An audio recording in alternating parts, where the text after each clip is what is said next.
Alright guys, welcome back to VALORANT News. The draw has been confirmed for Masters Bangkok. 8 teams qualify for the tournaments. The number 1 seeds from each region were officially locked in finally yesterday from the Pacific and from the EMEA side as well. But we do also have a bracket. Sentinels will play DRX in the very first rounds, the winners of the Pacific. There's other massive matchups on the table here as well as a big drama from last night. Very much interested to your thoughts in the comments. Hit the like button if you enjoy. Subscribe if you're new as always. I would greatly appreciate it. This was this year's EMEA trophy, and it's actually kind of a nice one, right? I mean, this is another angle of it. Nice looking trophy. I think they kind of killed it this year. Pretty funny, right? Because let's not forget what the most recent trophy was. This one, if you guys remember this from last time out. So yeah, I think they have leveled it up to some degree, because I don't know what the hell this was, and this year they have a much nicer looking trophy for EMEA. The team that would eventually win it, we'll get to them in a second. The team that won though in the Pacific was none other than DRX, and look, they were the favourites for the series.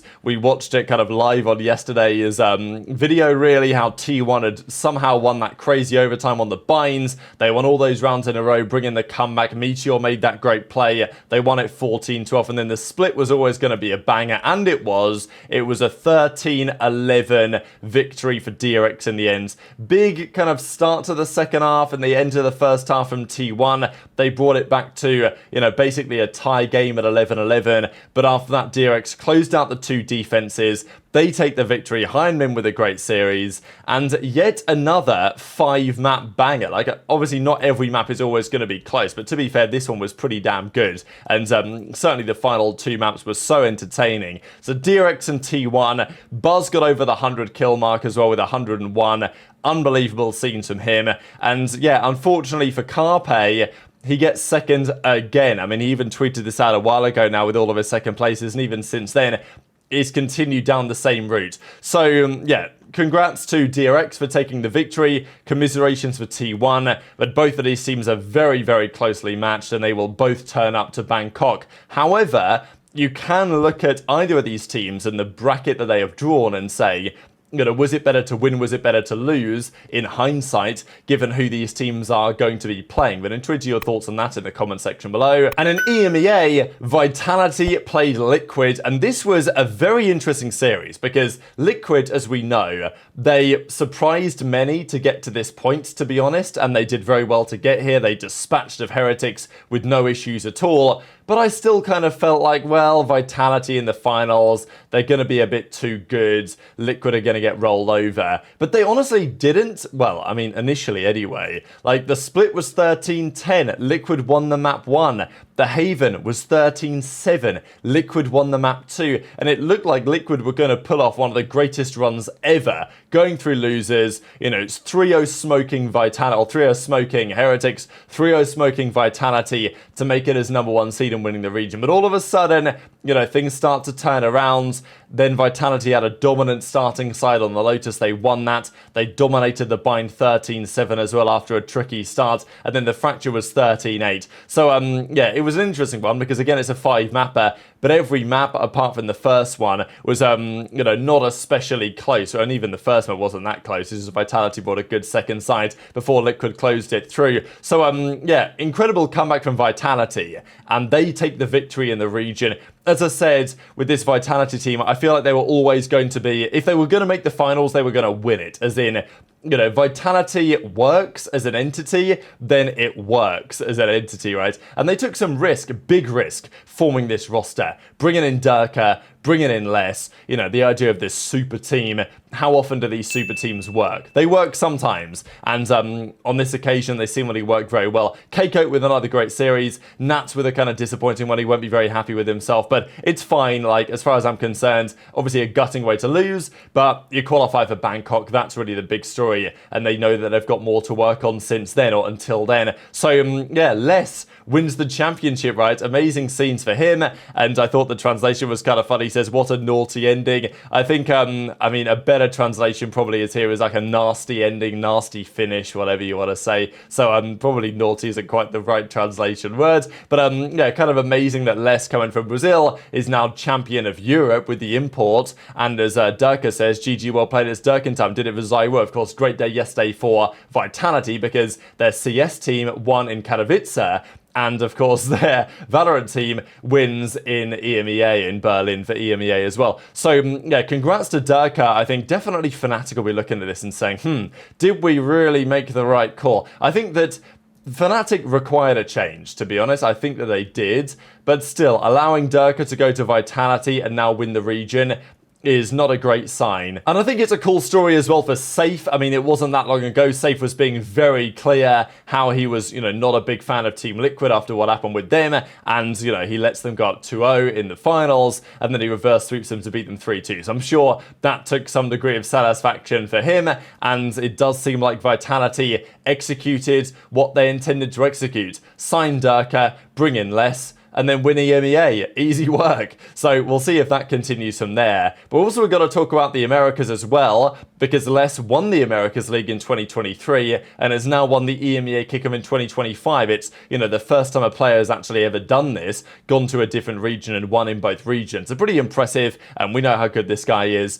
A great find, really, for Vitality, right? Like, the fact that Less was available and gettable from Loud, and they actually got the job done, very impressive, and they executed very well. The Americas was also a 3-2 Grand Finals banger between G2 and Sentinels. We know that G2 eventually got the victory there. There was a bit of drama yesterday as well, because G2 and Sentinels were hitting the timeline. Of course, the Eagles beat the Chiefs in the Super Bowl yesterday, and as Rob Moore says, CEO of Sentinels, sorry Chiefs fans, after watching G2 take down Sen, the Eagles thought this was the weekend where the teams that never win beat the teams that always win. So pretty good tweet. And of course, G2 getting roasted because it's like, oh, congrats, you won the Americas, but let's see you actually deliver when you go to a real tournament. And this is one of the big debates on G2, is whether they're going to do all that just to go to the LAN and not deliver again. But they're playing very well right now. But are G2 the favourites for the big tournament? I guess that's the question. We'll discuss the bracket in a second, because typically the Americas has been the strongest region in recent past.